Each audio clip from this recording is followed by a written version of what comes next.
참 예수님, 네, 우리는 출세해야지 행복하다고 생각하고 돈이 많아야지 행복하다고 생각하고 공부를 잘해야지 행복하다고 생각을 하는데, 제 생각에는 오히려 출세 안 하는 게 행복하고 돈 적은 게 행복하고 공부 못하는 게 행복할 수 있어요.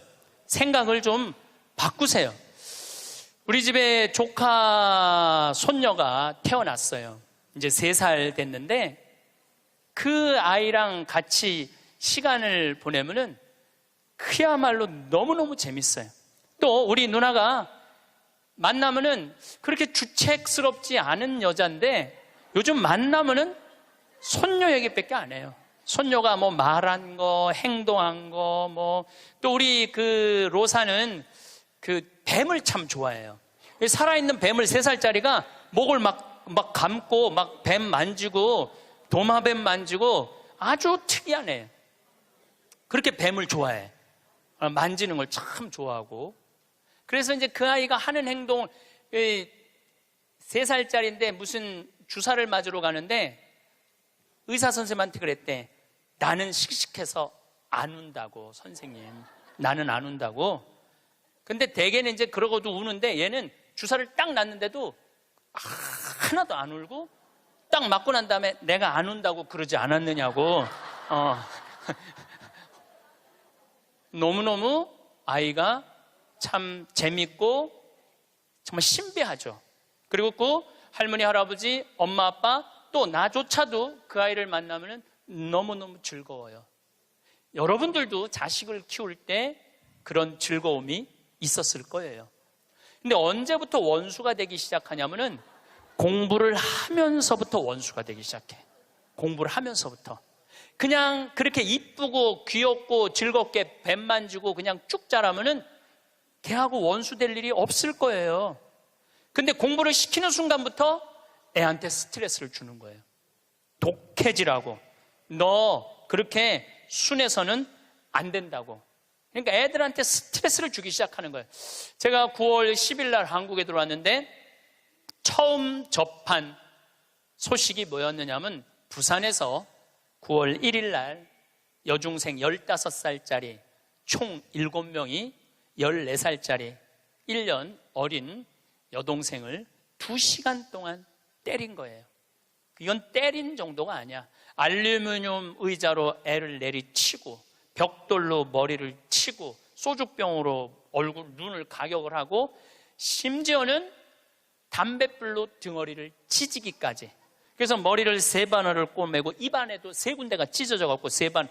그 사진을 보니까 애가 눈을 뜰 수가 없어. 너무 맞아갖고 눈을 뜰 수가 없어. 그것도 남자애들도 아니고 여자아이인데 그것도 15살. 이 15살이라면은 16살.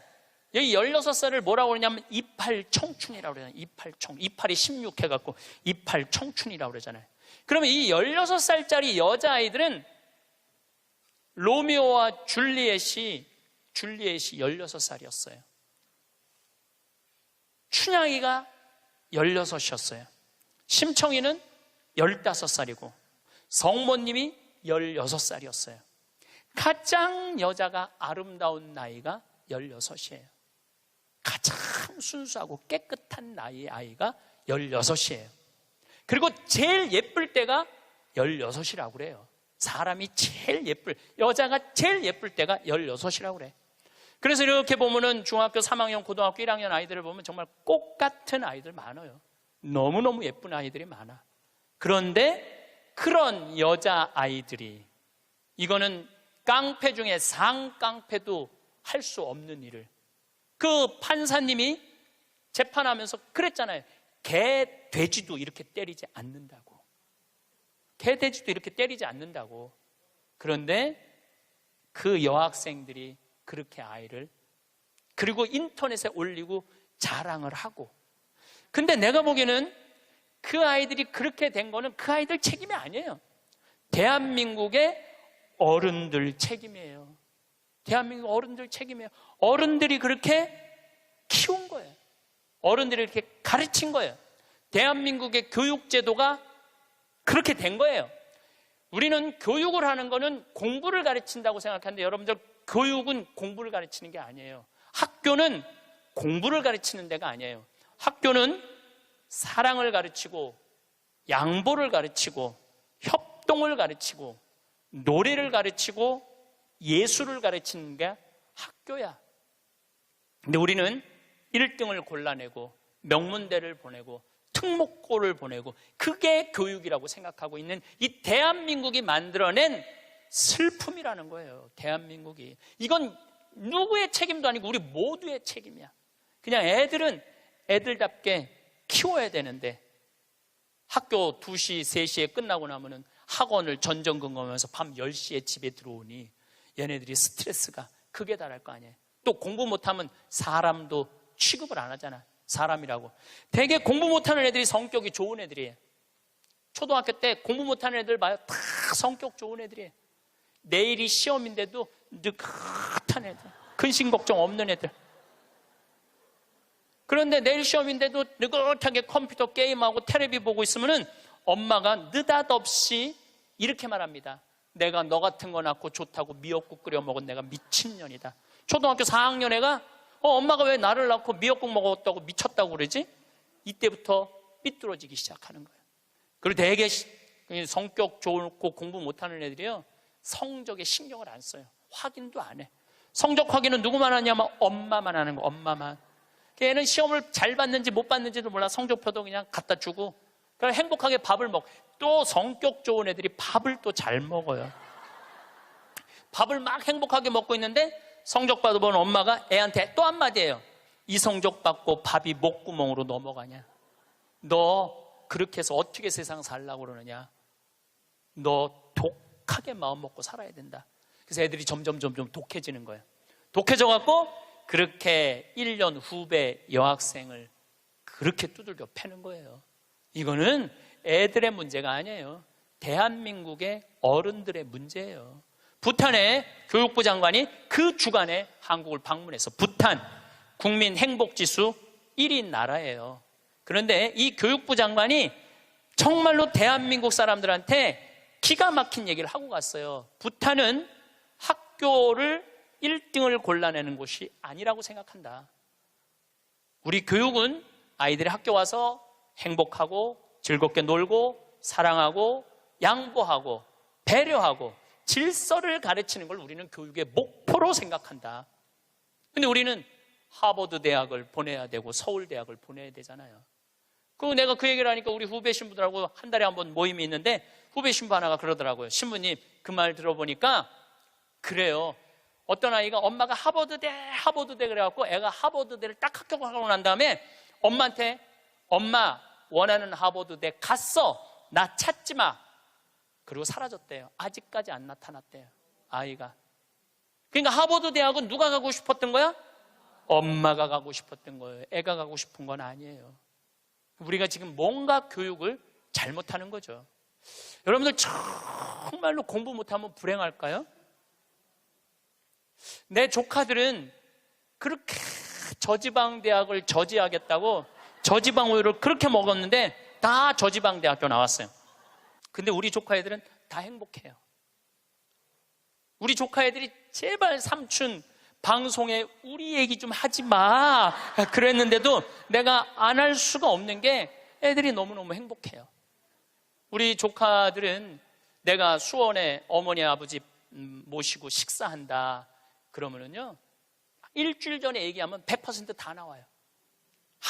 그러니까 공부를 못하는 건 죄가 아니야. 그런데 가족 모임에 안 나오는 건 죄야. 그건 죄야. 가족 모임에 안 나오는 건 죄예요. 공부를 못하는 건 죄가 아니에요. 그럼 우리 애들이 다 저지방 대학에 졸업을 했는데 우리 애들이 지금 불행하게 사느냐? 우리 조카 애들은 6명이 다 친해요. 왜냐하면 우리 조카 애 중에 한 명만 서울대학을 나왔으면 그렇게 친하지 않을 거야. 똑같이 다 저지방 대학을 나와서 애들이 너무너무 친해. 그리고 우리 조카 애들은 직장 생활하는 애들이 한 명도 없어요. 왜냐하면 직장 생활에 이력서를 낼 만큼 스펙이 안 돼. 그래서 직장 생활하는 애들이 한 명도 없어. 그런데 돈도 잘 벌어요. 우리 누나 아들은 두 가지 일을 하는데 나한테 자세하게는 얘기는 안 해도 내가 보니까 대충 1년에 1억 이상은 버는 것 같아요.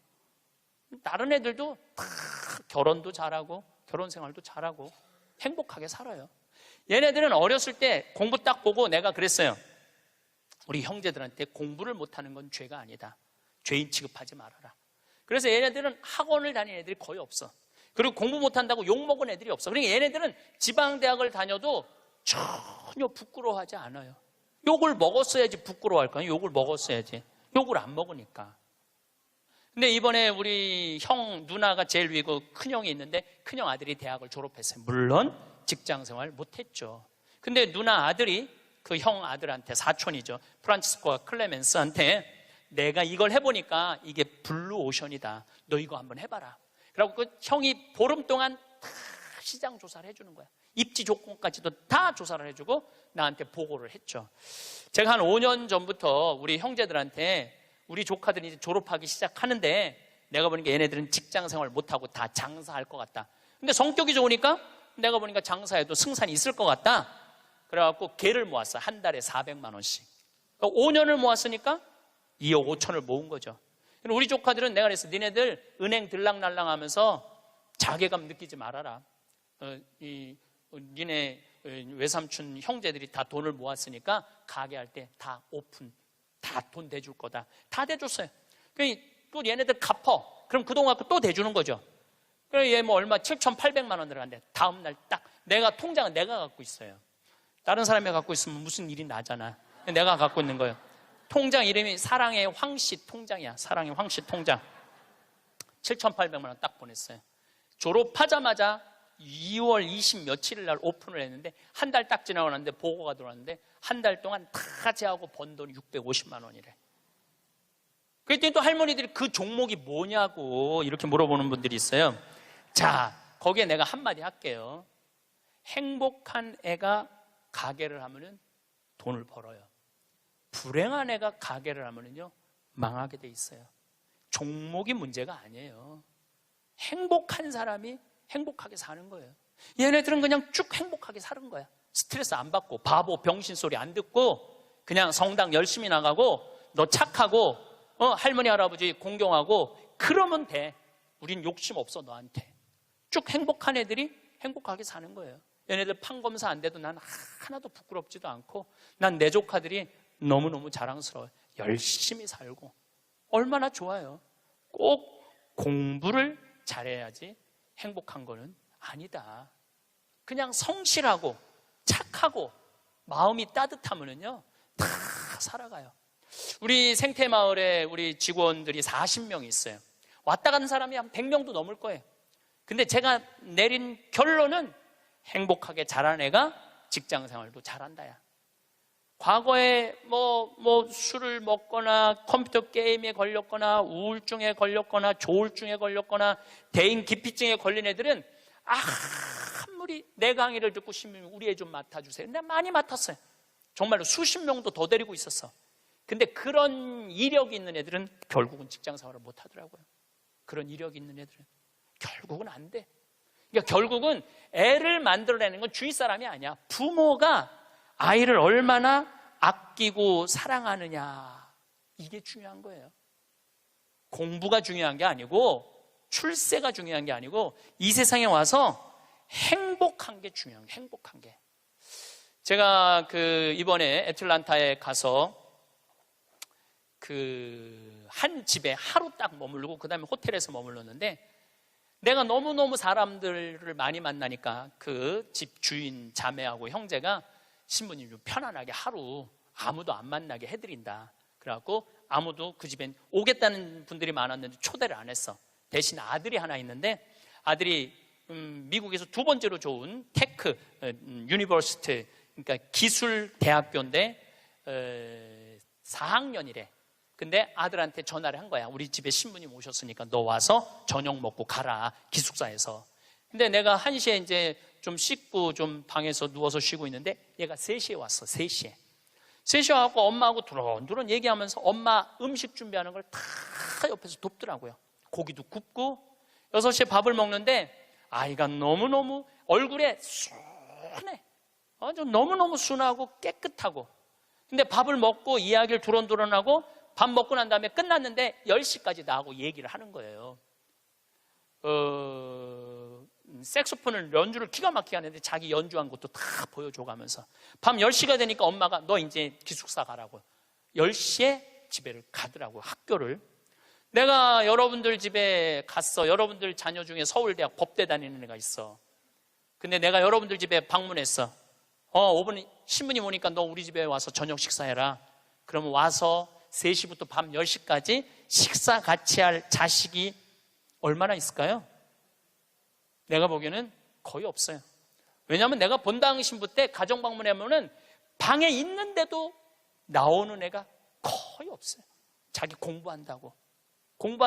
아니 본당 신부님이 가정 방문을 했는데 방에 있는데도 안 나와. 이게 지금 대한민국의 교육의 현실이에요.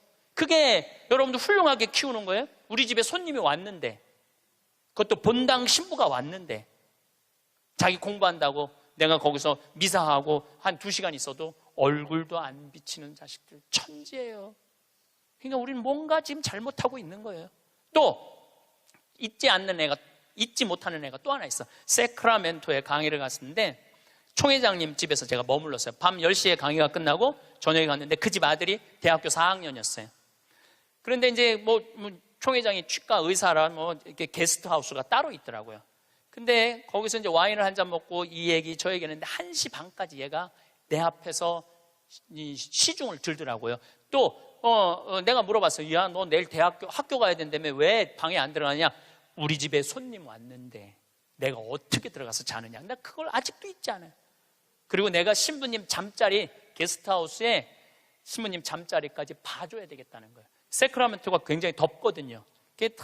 내 이불까지 봐주고 에어컨 온도까지 다 하고 나 침대에 눕는 거 보고 가더라고요. 근데 내가 왜 이 얘기를 하느냐면은 얘가 이제 대학원, 그러니까 의대는 보통 4학년 학부 끝나고 의대를 가거든요. 치대를 갔어. 라스베가스에 있는 치대를 갔는데 아버지가 굉장히 서울 치대 나와갖고 굉장히 돈을 많이 버는 분이에요. 근데 치대를 가서 얘는 군의관으로 지원을 했어. 군의관으로 지원을 하면 의대가 1년에 학비가 1억이래요. 그 학비를 국가에서 다 대줘. 그 용돈도 다 내줘. 야, 너 아버지 돈 많은데 아버지한테 돈 달라고 그러지 왜 네가 군의관까지 지원을 하느냐?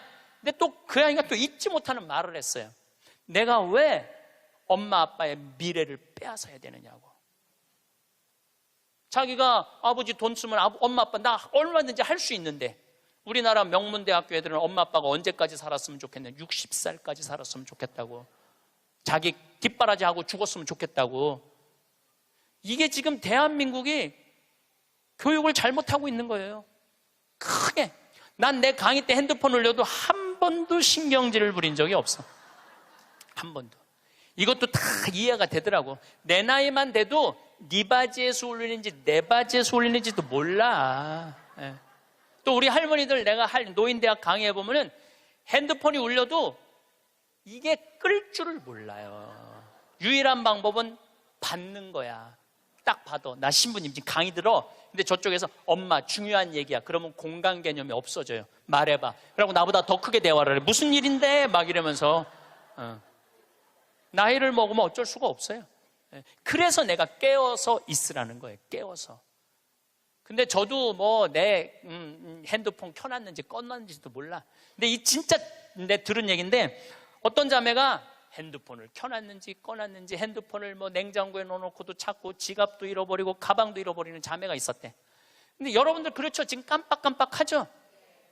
옛날 같으면 46세 평균 연령이었을 때는 100년 전에 여러분들 지금 살아있는 사람 한 명도 없어. 다 죽었어. 근데 너무 오래 사니까 그런 일이 벌어지는 거야. 너무 오래 사니까 잊어먹는 것도 많고. 근데 어떤 자매가 하도 건망증이 많은 자매가 너무 잘 잊어먹는데, 근데 한 번은 이제 운전을 하려고 딱 차에 탔는데 운전대가 없어졌더래. 운전대가. 내가 이제 잊어먹다 운전대까지 잊어먹는구나. 너무너무 당황을 했대. 이 운전대가 어디 갔나 이놈의 차에. 한참을 찾고 정신을 차려보니까 앞문으로 타야 되는데 뒷문으로 탄 거야. 뒷문으로 타갖고 거기서 운전대를 찾고 앉아있어요. 이게 뭐 앞문인지 뒷문인지도 모르고 참 이게 너무 오래 살아서 그래. 너무 오래 살아서. 어쨌거든 이 친구가 한국의 평창에 와갖고 내가 또 장어도 사줬어요. 근데 이미 벌써 치대를 졸업하고 한국에 와서 용산에서 근무를 하고 이제 돌아가서 의사를 개업을 했다고 그래요. 내가 외국에 이렇게 다니면 경쟁이 없는 나라 애들이요 부드러워요. 따뜻해요. 경쟁이 없는. 근데 경쟁이 있는 데를 가보면요 너무너무 살벌해요. 근데 대한민국은 나라 전체를 경쟁으로 만들어 놨잖아요. 나라가 살벌한 거예요. 나라가. 또 이 프랑크푸르트에 유럽에 강의를 갔는데 그 가족들도 내가 잊지 못해. 내가 프랑크푸르트 주교자 성당에 가서 미사를 좀 봉헌하고 싶다 그러니까 엄마가 이 독일어가 유창하지 않았던 거죠. 아들하고 딸한테 연락을 하더라고. 딸은 학교 선생님, 아들은 법대인지 의대를 다니는데 신부님 안내 좀 하라고. 두 아이가 나와서 나를 안내를 하는데 기가 막히게 안내를 하더라고요. 그리고 너무너무 음식도 잘 시키고 하나하나 설명을 해주는데 대한민국에서 여러분들 내가 명동에 가갖고 좀 명동 구경 좀 하고 싶으면 여러분들 자녀 중에 신부님 좀 안내 좀 하라고 그러면 여러분들 아들 중에 엄마가 가서 해. 내가 가서 해. 그러니까 이게 이 영어로 말하면 우리나라 애들은 프렌들리하지 않아요. 다정하지 않아요. 다정하지가 않아. 애들을 보면 굉장히 불편해. 애들이 이게 지금 이러니 대한민국이 그런 지금 이 자기 1년 후배를 벽돌로 머리를 깨고 소주병으로 때리는 애들이 앞으로 만들어갈 세상은 어떤 세상일 것 같아요? 지금 대한민국이요 교육제도를 바꾸지. 제가 아까 1000년, 100년, 10년, 2030년, 2040년 얘기하죠. 완전히 새로운 세상이 되고 있어요. 지금 공부 잘한다고 좋은 세상은 끝났어요. 행복한 사람이 많아야지 행복한 나라가 되는 거예요. 그러니까 여러분도 행복한 나라를 가꿔야 돼요. 행복한 나라를. 나는 자연인이다 라는 프로 어때요? 보셔요? 산에 가갖고 그분들 아마 사업 망하고 건강 해치고 이런 분들이에요. 근데 그분들 물론 선택해서 가는 거겠지. 이 방송사에서 조금 조작도 있을 거예요. 그렇지만은 제가 보기에는 그 나는 자연인이다 그분들은 명예도 재산도 권력도 돈도 없는 사람들이야. 근데 그 사람들 행복해 보여? 안 행복해 보여? 행복해 보이죠? 국회의원들 지금 그 사람들 여러분 보면 행복해 보여? 안 행복해 보여?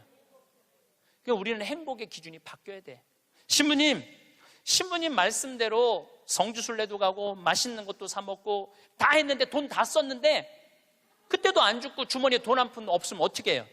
그때는 여러분들 어떻게 하면 되느냐면 집에 가만히 앉아 있으면 돼요. 그때는. 근데 문제는 뭐가 문제냐면은 나중에 쓰려고 지금 가만히 있는 분들이 많아요. 나중에 쓰려고. 근데 내가 이렇게 얼굴을 보니까 돈 쓸 수 있는 마지막 얼굴들이야. 나중에 어디서 나중에. 지금 안 쓰면은 나중에는 더 못 써요. 지금 안 쓰면 나중에 더 못 써요. 그러니까 지금 쓰세요. 성주순례도 가고 한국도 지난 목요일 날 우리 직원들 데리고 민둥산에를 갔었어요. 정선에. 너무너무 잘 해놨어. 내가 뭐 전 세계를 다니면서 대한민국처럼 등산 잘할 수 있도록 꾸며놓은 나라도 없어요. 대한민국처럼 등산할 수 있도록 꾸며놓은 나라도 없어요. 또 그거 끝나고 난 다음에 정선에 레일 바이크라는 걸 우리 직원들 40명하고 탔어요. 이야, 신나더라고요. 우리나라도 다닐 때가 너무너무 많아요. 그리고 여러분들이 제가 한 10년 전에 할머니들이 용돈이 5만 원 나올 때가 있었어요. 내가 그때 할머니들한테 뭐라고 그러냐면 5만 원 다 닦아 써라. 조금 있으면 10만 원 나올 거니까. 10만 원 올랐죠? 다 닦아 써라. 조금 있으면 20만 원 나올 거다. 지금 20만 원 나오죠? 다 닦아 쓰세요. 5년 후에는 최소한 60만 원, 70만 원 나와요. 5년 후에는 내가 자신 있게 얘기할 수 있어요. 그리고 그렇게 가야 되고 그렇게 가야 돼요. 그래야지 여러분들도 행복하게 살 거 아니야. 우리나라가 경제 규모가 작으면 내가 이런 말을 감히 못해요. 우리나라 경제 규모 굉장히 커요. 그리고 대기업에서 돈을 내놔야 돼요. 대기업에서 돈을 내놔야 돼요. 이번에도 삼성 3분기 실적 보고 하니까 엄청나게 벌었더라고. 아는 사람도 대한민국에 나밖에 없을 거야. 근데 쓰러질 때 재산은 12조 5,900억이었어요. 쓰러질 때 12조 5,900억. 근데 3년 5개월 만에 주식이 올라갔고 20조야. 20조. 그런데 그 20조가 무슨 의미가 있을까요? 아무 의미가 없어요. 재물은요, 내가 나눌 때 의미가 있는 거예요. 나 혼자 이걸 가지고 나 돈 많다고 자랑하는 건 아무 의미가 없어요. 그래서 인생은 여러분들, 이제는 여러분들이 자아 완성이라는 큰 숙제가 남아있어요. 이제 뭐 출세할 것도 아니고 판사 될 것도 아니고 검사 될 것도 아니고 국회의원 될 것도 아니고 대통령 될 것도 아니잖아요. 그것도 중요한 것도 아니고 가장 중요한 거는 내가 이 세상을 충만하게 살아가고 행복하게 살아가고 확신을 가지고 살아가는 게 중요한 거예요. 그러려면 자아 안성을 하기 위해서 뭐가 필요하냐면 깨달음이 필요한 거예요. 깨달음. 깨달으려고 여기 나온 거 아니에요? 그렇죠? 오늘 많이 깨달았죠? 여러분들은 내가 봐도 훌륭한 분들이야. 훌륭한 분들이야. 예. 여러분들 정말 훌륭한 분들이에요. 여러분들 같은 마음이 많은 분들이 있으면 대한민국은 행복해요. 제가 사제로 살면서 처음에는 몰랐어요. 사제가 얼마나 위대한 일을 할 수 있는 사람인가를 몰랐어요. 그냥 신부 강론하고 미사하는 건 줄만 알았어요. 근데 지난번에 우리 평화방송에서 성서 황창현 신부와 함께 따르는 성경 여행 있죠? 예, 그거를 하면서 12번을 강의를 해서 총 24시간이지만 한 번 강의할 때마다 내가 한 사람씩 고쳐준다고 그랬어요. 병원에서. 왜냐하면 예수님 성서를 묵상하면 전부 병 고치는 거야. 여기 오신 분들도 아마 아픈 것 때문에 고통스러운 분들 많을 거예요. 그리고 이게 빨리 치유되기를 간절하게 바라는 분들 많을 거야. 근데 문제는 나는 말씀의 은사는 받았는데 치유의 은사를 못 받았어요. 난 진짜 치유의 은사가 없는 것 같아. 남들은 안수기도 하면 막 우리 오홍진 신부님 한참 젊었을 때 성령 충만했을 때 이쪽 쓰러진다면 이쪽 100명 쓰러지고 저쪽 100명 쓰러지고 그러는데 나는 25년 동안 안수기도를 그렇게 했는데도 쓰러진 사람이 한 명도 없어요. 정말로. 그리고 그게 치유 은사 있는 신부들이 있어요. 확실히 그걸 내가 느껴요. 분명히 있는 분들이 있어요. 근데 내가 이렇게 신부님 제발 그래도 안수 좀 해주세요. 그래갖고 내가 탁 손을 얹으면은 내가 느껴. 내 손에서 아무것도 안 나오는 게 느껴져. 이 아무것도 안 나오는 누르고 있는 나도 한심하고 더 한심한 건 아무것도 안 나오는데 치유하겠다고 머리 디미는 교우들이 더 불쌍한 거예요. 더 불쌍해. 미안하기도 하고 안타깝기도 하고. 그런데 12명을 수술을 해주겠다고 빈센트 병원하고 연락을 했는데 정말로 놀라운 거는 돈이 8천만 원이 들어가요. 12명 수술해 주는데 병원에서 반 부담하고 내가 반 부담하는 거니까 8천만 원이 들어가는데 그 돈이 마지막에 얼마까지 들어왔느냐면 8,150만 원까지 들어왔어. 그래갖고 내가 150만 원도 스님한테 보냈어. 신부님 8천만 원이라는데 150만 원은 왜 보냈습니까? 들어왔으니까. 돈이 들어왔으니까. 이거 가지고 과일 사서 보내고 수술한 사람들 영양제 사서 보내라고 병원에서 그 150만 원 갖고 12명한테.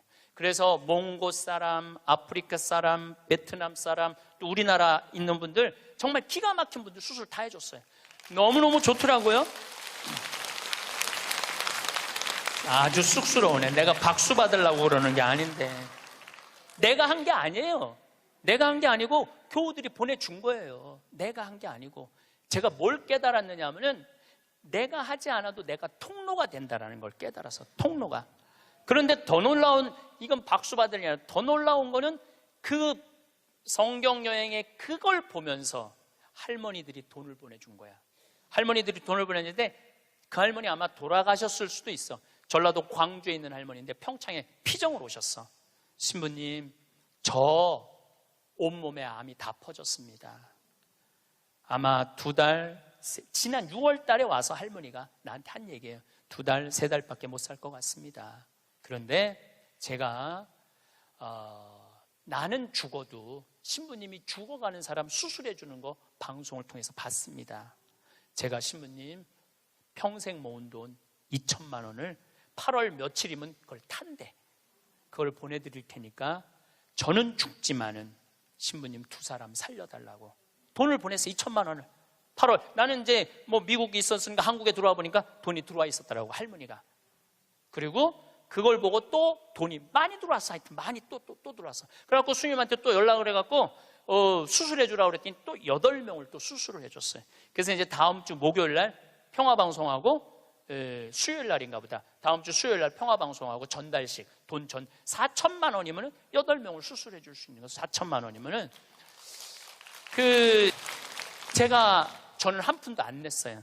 저한테 박수 치지 마세요. 저는 한 푼도 안 냈어요. 근데 제가 뭘 깨달았느냐 하면은, 내가 좋은 지향을 가지고 저는 이런 일을 하고 싶습니다. 이렇게 도와주고 싶습니다. 내 이 지향을 가지고 살면은 하느님이, 그리고 하느님을 사랑하고 하느님 나라를 사랑하는 교우들이 도와주는구나.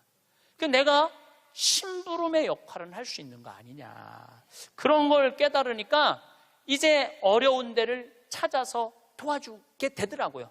근데 놀라운 거는 이제 얼마 전에는 외방선교에서 필리핀 바기오라는 곳에서 이상원 배다라는 젊은 신부가 10년 동안 거기 농민들을 위해서 살았대. 유통 시스템을 하고 싶대. 냉동차가 있으면은 마닐라로 그 농사진 걸 보낼 수 있대. 그래서 그것도 또 5천만 원을 도와줬어요.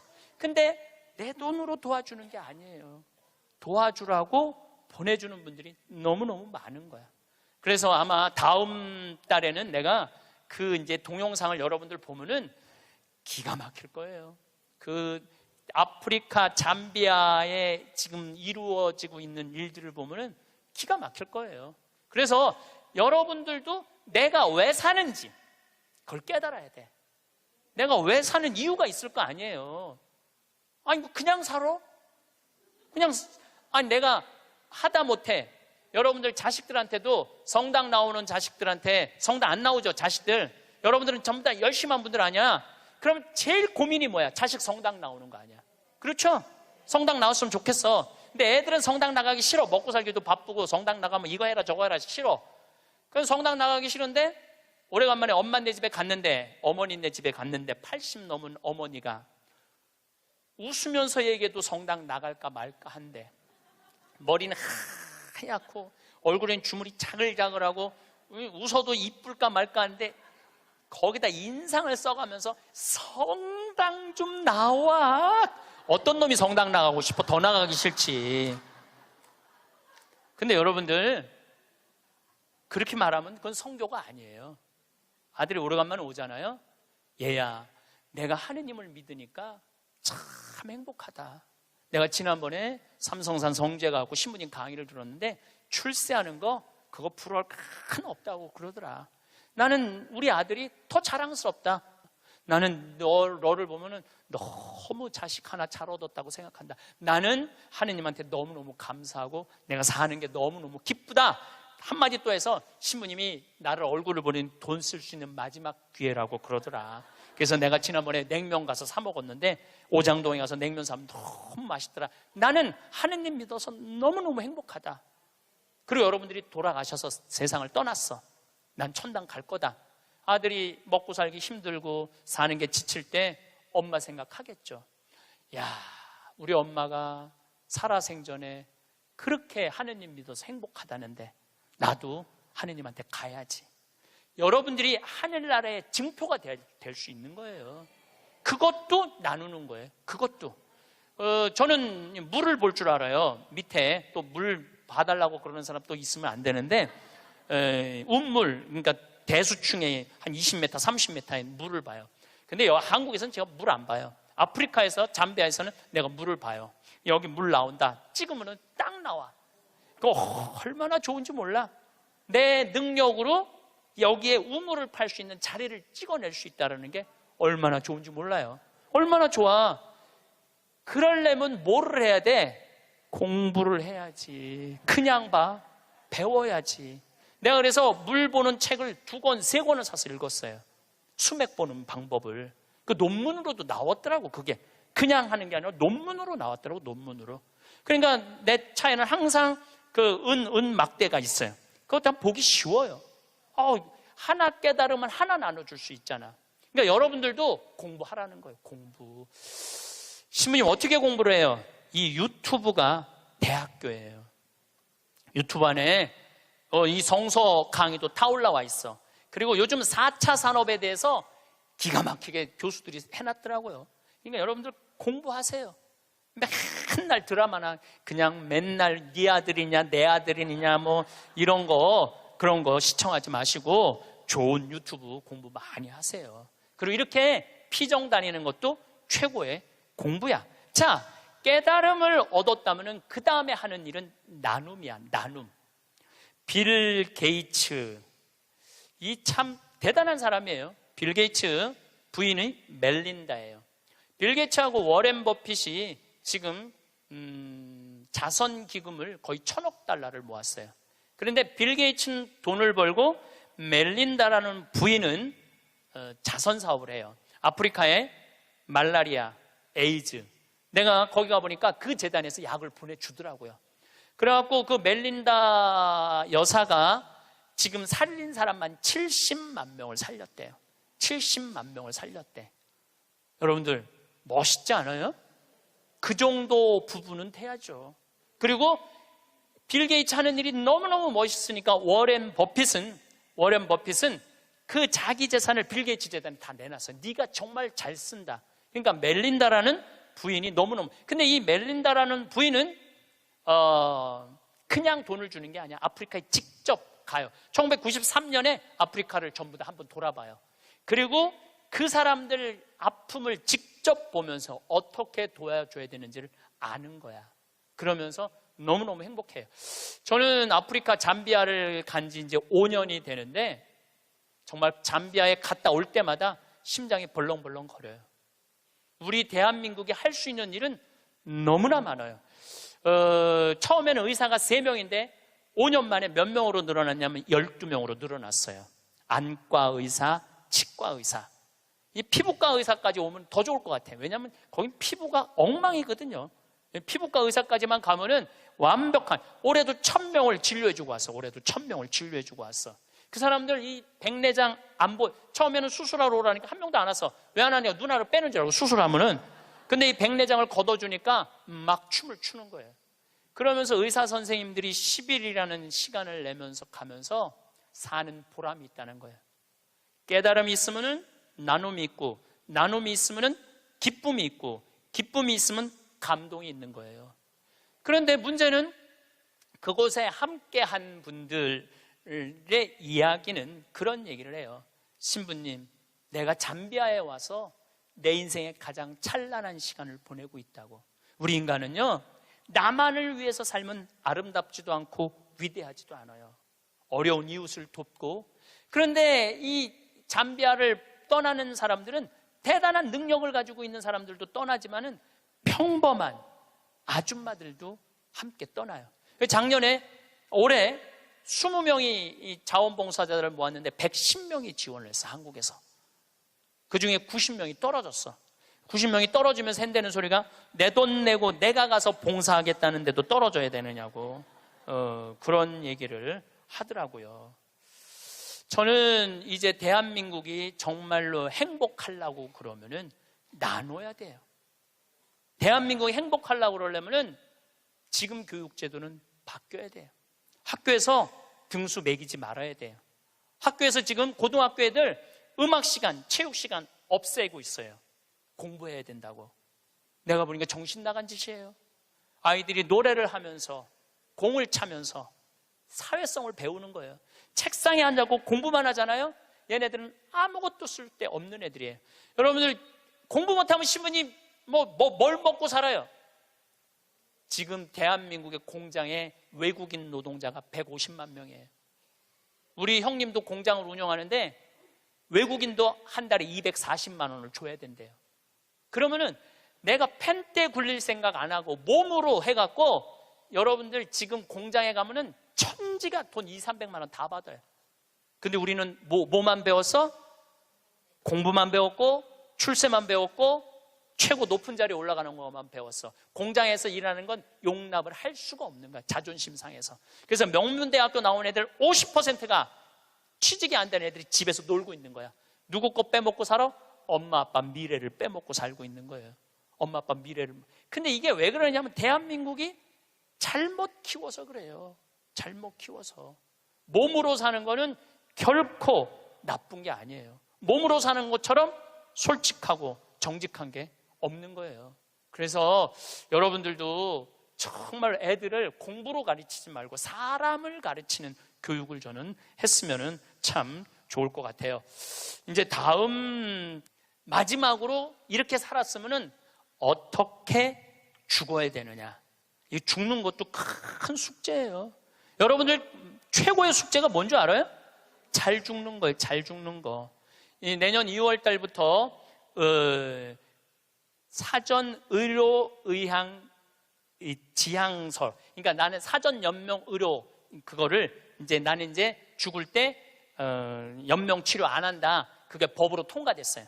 법으로 통과가 되었고 내년 2월 달부터는 나는 암에 걸렸다. 그러면은 더 이상 치료 원하지 않는다. 말기 암 더 이상 치료 원하지 않고 심폐소생술 안 한다. 여러분들 80살 넘어갖고 심폐소생술 하면 어떻게 돼요? 갈비뼈 다 부러져요. 왜 죽어가면서 갈비뼈 부러뜨려가면서 죽어야 돼? 그냥 편안하게 죽으면 되지. 그러니까 죽는 것도 큰 숙제야. 우리 아버지께서 4월 10일 날 세상을 떠나셨어요. 근데 정말로 편안하게 보내드렸어요. 그리고 저는 아버지에 대한 그리움이 있지만 이제는 떠날 때가 돼서 떠나셨다라는 생각 들어요. 87세에 떠나셨으니까 그럼 뭐 그 정도면 됐죠. 여러분들 87세에 한 2달 고생하고 죽으면 행복하지 않아요? 그렇죠?